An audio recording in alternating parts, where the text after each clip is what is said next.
Welcome to the Success with Jewelry podcast, where we invite you inside our conversations about business success and marketing for jewelry designers and entrepreneurs. We're Liz and Laryssa, jewelry marketing experts with a combined 16 years of experience in jewelry marketing and proven track records in helping jewelry brands meet their goals. When you listen to or watch this podcast, you get an intimate and exclusive peek behind the curtain of all the things you wish you could know about earning success in this industry. Welcome to episode 68. In this episode, Liz and I are going to talk about hiring for your jewelry business. So, even if you think you're very far away from hiring, please don't shut this episode off. We think it will still be very valuable for you. So, we'll cover why you should put hiring on your radar in 2024. When's it time to hire and what are your options? And how can you get clear on your hiring goals and find the right employees? We also want to tell you about our insider community. When you join, you'll have access to extended episodes full of tips that you can start implementing today and further resources about each topic we discuss. And in the bonus content, I will talk more about my own personal experience hiring employees and building my team. To get access to exclusive content, as well as direct access to me and Liz, sign up by visiting successwithjewelry.com. Hey, Liz, let's get into it. I'm excited for this episode because I've never hired anyone. Yeah, well, maybe you'll learn a thing or two. No, I've always considered it because, as a business owner looking to grow, when you're looking at ways to grow your business, obviously hiring is one of the first things you consider. Absolutely. Yeah. And it's a scary thing, I have to say. You've done it quite a few times. I have, and I think it gets easier, but I can remember like the first time I considered hiring someone and how big of a milestone and how intimidated I was by the process. It's interesting because I've obviously worked for companies, smaller companies, where you kind of see the hiring process. And I've been in like the room interviewing before and like deciding on candidates. And I think that all of that is terrifying. Just having seen like obviously positive experiences, but also like really negative experiences when it comes to hiring for, either my clients hiring or when I was working in-house, like seeing some hiring there and seeing employees really not work out or employees really work out. It's a big topic. It's a big thing. And then it's scary when it's like you Totally. growing your But I business. think, yeah, what you just said though makes me think you'd be really good at hiring an employee because you've seen it all. You've seen the good, you've seen the bad. You probably have mental notes about it. I think that would make you really good at choosing an employee. But how do you know? I mean, You don't. And I have stories. So stay tuned for the bonus content, everyone. yeah. Yeah. So first, why do we think you should put hiring on your radar in 2024? And by that, I don't mean you need to hire in 2024. I more mean like, let's start to just think about this a little bit. Yeah. Yeah. So I guess if you're looking on ways to expand and you feel like coming from last year you couldn't do everything, that would be a reason to be thinking about hiring, right? Absolutely. It will free you up to do things that aren't like in the trenches of your business. And one common thing I see so much because I work with a lot of solopreneurs, they're so used to doing all the things and like being okay with it that when someone comes in and takes something off their plate, they don't realize how underwater they actually were. Do you find that it's challenging for the solopreneurs you work with to let go of that control? Yes. And that actually, I don't have this in my notes, but that's such a good question. I think there's also an element of this that's a mindset thing.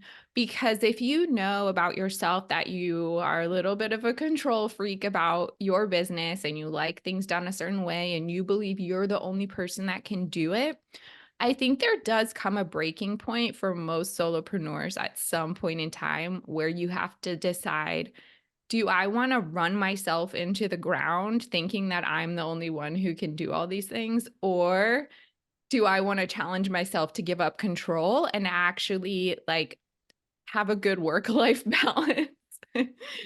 Totally. As somebody who takes on a lot of social media management projects, I've seen it from, how hard it is for a lot of designers to let go of control. Uh, and we kind of figured out a way to be collaborative in writing captions and, having them edit and stuff. But the more they trust me, the more I, understand their voice and kind of get the hang of what they're trying to say, they let go and they stop being as like, here are my notes, or like, can we tweak this and things like that. So I think that it is kind of taking the leap, letting go of control, training somebody well, and then eventually it's going to feel okay. Yeah. I think it takes a great sense of self-awareness and also confidence that you as the business owner are doing a good job training. And that's why it helps, and we can talk about this more, to like document your processes now. Even if you're not in a place where you're ready to hire this year, I want you to start writing down like all the things that you do step by step. We've talked about this before, like standard operating procedures. It doesn't have to be that corporate or that formal. But what if, like, suddenly one season you get so busy that you literally feel like you're going to scream and you wish you had like better systems in place to hire someone quickly? So, like, do that work for your future self now. Definitely. And I think documenting in general, when you hire somebody is super important, right? Throughout the whole Absolutely. process. Having reviews, having check-ins. I think we're not there yet. But I'm just thinking about this one experience that somebody I worked with had, where it's like at a certain point they decided to part ways with this employee and they had no notes, on anything, or like no check-ins. So then it's hard to have that conversation. Yeah, that puts you in such a scary dependent position because employees are free to go whenever they want to go, and you can't talk about control. I mean, if you have a control issue, then you really need to have everything documented because you have no idea like the future of what your team is going to look like. The other thing I think that a lot of solopreneurs don't realize is like the difference between working in your business and on your business. Working in your business is more like those day to day, almost like busy workish. I don't know if that's the right word, but those tasks that need to happen in order to like make product, fulfill product, customer service, like all those really repetitive kind of daily tasks that could be documented and passed off to another person. Whereas working on your business is more like being the creative leader, thinking of new marketing ideas, thinking of new ways to expand the business, having just like the vision for the business. And actually, Tracy Matthews talks about this a lot. Her book is like basically about that. And if you are stuck in the business, there's literally not going to be any time or brain energy left over for the other important stuff. Definitely. I'm in trade show planning land right now, and designers having to spend time on line sheets versus outreaching prospects and strategizing stores they want to be in and building those relationships is kind of the perfect example of that. Is like, putting in numbers into a line sheet versus like having those conversations about sales and somebody visiting you at a show. That's a perfect example. Like you could very easily train someone to do that kind of rinse and repeat part of it. Whereas you're the one like thinking about, okay, which stores, having an actual like one-on-one conversation instead of using that time to do other things. Or even being at the bench, like finishing up pieces would be another example. Like maybe that's the best use of your time versus like doing the line sheet or doing the outreach. Mhm. Definitely. Yeah.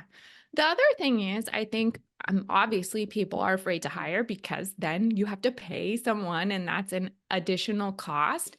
But sometimes you have to think about it a little more strategically where upfront, yes, you're going to have to put someone on payroll or like pay a contractor or whatever, but there may be more cost savings involved with that, or not only savings, but it can free you up to make more money for the business. So you have to kind of let go of the idea that I'm spending money and think about what the other advantages are of that.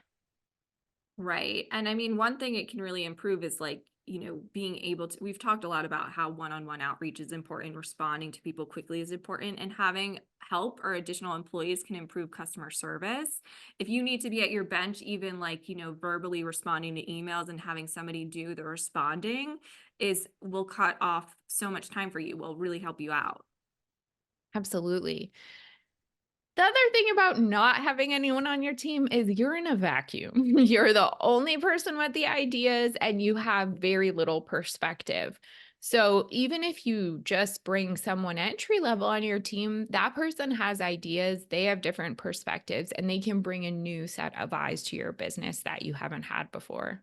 It's hard to work in a vacuum. Yeah, really hard. Although It's lonely. it's lonely. I mean, thank goodness I have Laryssa to talk, but because otherwise I'm alone here. But what was I going to say? Oh, I have seen many times working for companies, because I've often worked for smaller companies, somebody coming in, a new employee, and then having all these ideas and wanting to do all this different stuff before they understood like the business and what the goals are and all of that. So sometimes it's like great to have that energy, but I've also seen like the kind of more negative side of it, or like the overwhelming. Mhm. That makes a lot of sense. I think that kind of comes down to maturity a little bit. I feel like a lot of the like really green, like fresh young people are like, I know everything and I have so many ideas. Totally. So, but that's what you kind of have to know what you're looking for when you're hiring. Like maybe you want that energy, but if you don't, then that's something to keep in mind too. Yeah, I guess you should really make note of what you want in an employee and what you don't want. Totally. Yeah. The other thing is, and I think Liz and I had talked about this before on the podcast, especially around holiday. Like, if you know you have a really busy time of year, there is such a thing as like a temporary or seasonal worker as well. So if you're afraid of like committing to someone year round because you know you have these like revenue fluctuations, maybe there's an opportunity for someone to just help you out at the busy time of year. And offloading like what you really don't want to be doing. So maybe it's packing orders. Maybe that's like one thing you cannot handle doing. So maybe starting off with a shipping person. Totally. That's a great idea. And the other reason we want you to put this on your radar this year is because if you want to be in business long term, you can't just be thinking about now. You have to be thinking about the future. And I I mean, do you want to be by yourself like forever? Especially if your business grows and you like imagine it becoming like the empire that it should be. You don't want to be doing all those things by yourself. It's hard and lonely and boring and overwhelming, and you're not going to have any work-life balance. Oh my gosh, you described my life. I'm just kidding. Just kidding. Luckily, I get to collaborate. But wow, wow, what a big point that you're making is that, like, I mean, just not having anybody to lean on. Like, I worked through the holiday season because, um, I'm the only one here. You know what I mean? Yeah. And I mean, I'm not wishing this on anyone, but it's a possibility someone could get sick or a family member gets sick or like whatever you need to travel for X or Y reason. And then what? Your business isn't going to run for that time? And that can be a amount of time that you can't even anticipate how long that will be. I was answering emails in the hospital after I had my baby. Oh my goodness, Liz.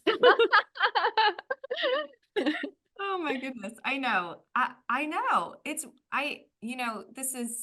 is something I'm going to think about in 2024 is start thinking about hiring like part-time help or admin assistants or something like that. Something. Yeah. And we'll talk more about the options that are available. But I guess if someone's not sure like when it's the right time, let's talk about some ways that you can know. Obviously, we're not giving anyone like financial or business strategy advice here. Totally. It's just getting you thinking about what you need and being strategic about it. But a solopreneur you need to really look at your business and really look at what you need. So again, like understanding what you want in an employee, what you don't want, and also like what things you really cannot stand doing. Yeah, because there's got to be something that you really wish you didn't have to do. Um, and again, it's not, this is something I find about myself when I'm being really honest. It's not that it's like the time you're spending doing that thing, because you're probably like, whatever, I'll just knock it out. That energy like starts to kind of bring you down and make you like hate your business a little bit because you're doing things that you're not excited about. And when I get to that point, that's when I go to burnout. Yes. And for me, it's a lot of like the more tedious stuff, like the reporting or like setting up the, where I write the captions or like doing the like moving things around to design the email, the things that feel very, very tedious in my business, sometimes the responding, the customer service end of it as well, just because I get a lot of emails or questions or when somebody joins Stay Gold, how to get started and all of the details of getting somebody set up for success. Like that would be such a good thing to kind of maybe train somebody to do for me. uh, Yeah, but definitely. doing that work of like thinking it through. Yeah. If you're often feeling overwhelmed, if there are things that kind of make you feel grumpy, or even things that you procrastinate on that you know you should be doing, that probably someone else could be doing, like if you really thought about it. Also, if you've gotten to a point where you've plateaued on growth and you're just like not sure why or how to get to the next level, that could be a really good sign. Yeah, so then you can free up your time to do more strategy about your growth. But also to the other end of that is increased customer demand. Like maybe you're getting more inquiries or like more requests to work with you than you can handle. Yes. Also, yeah, kind of to Liz's point, if you just are not feeling creative or you don't have enough time in a week to set aside to be creative, whether it's on ideas to grow your business or even just for your products, um, and you obviously want to have some kind of like financial stability in your business. I mean, if you haven't made money for like months, then maybe try to get that consistency before you go to hiring. But if you've reached a point in your business, even if you're not like super rich in your revenue, you have some stability, that might be a good time to think about it. Yeah, or maybe you do like direct to consumer events or trade shows that you know are profitable for you and you want an extra hand at those events. That could be a way to kind of tiptoe in. Totally. But we always at the end of the day recommend seeking advice from people you trust, whether it's like a business mentor, industry peer, other people you trust. Like it's good to get input from other people in your life that have experience with business so that you don't feel like you're making this decision yourself. Definitely. And you can have a trial period too, like going into it, like, hey, let's try this out for 3 months. And that's part of the contract. Then we'll review and move from there. Yes. So what are the options? There are a lot. There's a lot of different ways to hire people. Yeah, and I think a lot of people don't realize that. Sometimes when we hear the word hiring, we think of this like traditional full-time 9 to 5 employee. They have benefits, they have like a salary, and that's not what you need to hire. And actually, there are a lot of people out there in like job candidate marketplace that want flexibility. They want part-time, they want remote, they want whatever, a few extra hours here or there. So it's actually a mutually beneficial thing to think outside of the box. Yeah. And there's great sites like Fiverr or what's the other one called? Oh, Upwork? Upwork, to like Yes. outsource specific projects, or you can look for a virtual assistant. I actually have a great rec for a virtual assistant if anybody's looking, um, that can work hourly or, on a retainer or things like that to help you with certain tasks.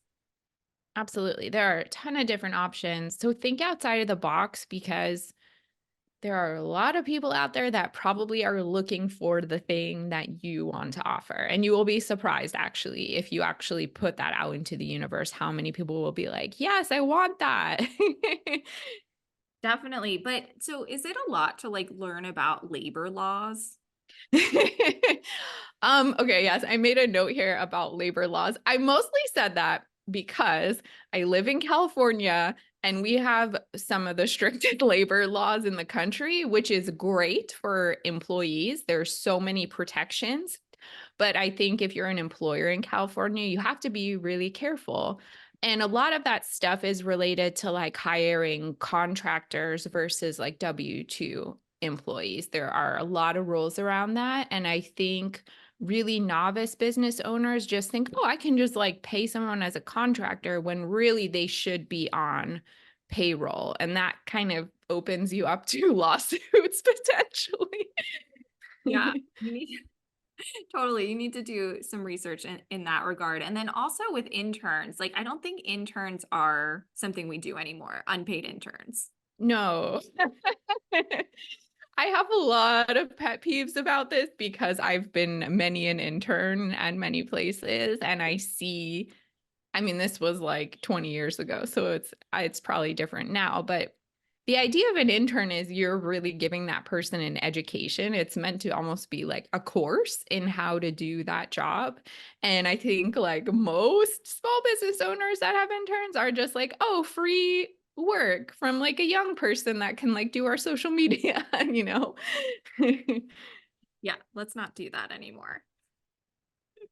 Yeah, I think, I mean, there's probably, I don't have a lot of experience with internships, but maybe in your local area you could partner with a university. I think there are programs like that, but then you actually have to like fulfill certain credit Mhm. requirements. And so as long as it's like legit, I guess it's fine, but really think through that before It you do should it. still be paid, in my Yeah. opinion. I went Yeah. to a college that had a co-working program, so you do 6 months school, 6 months work, and one of one of them was unpaid that I took on, and I did learn a lot, but they were exploiting my free labor. I mean, like, there's no other way around it. So I think that even with internships, they should be compensated.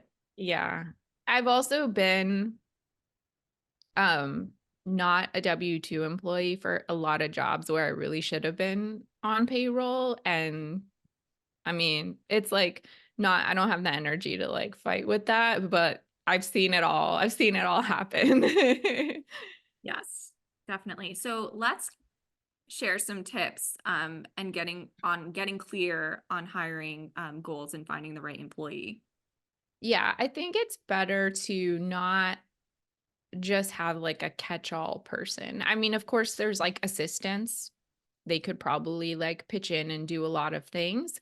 But I think even within an assistant position, maybe get clear on specifically what they'll be doing so that you can really find a person who A wants to be doing that and B it has like skills to do that. Yeah, and what your objectives are would be really important to define. I mean, going into anything, as we always say, like understanding your goals and objectives is super, super important. So, determine what you want to achieve by bringing in new employees, whether it's increasing sales, reducing your workload, or giving yourself more space to design and be creative. Yeah, and the employee should really know that too, like even before day one, like what is the goal? Because most people want to know what's expected of them and like what is going to mean that they're doing a good job. Most people want to do a good job. And so if you are moving the goalposts all the time, they're going to be frustrated and confused. Yes.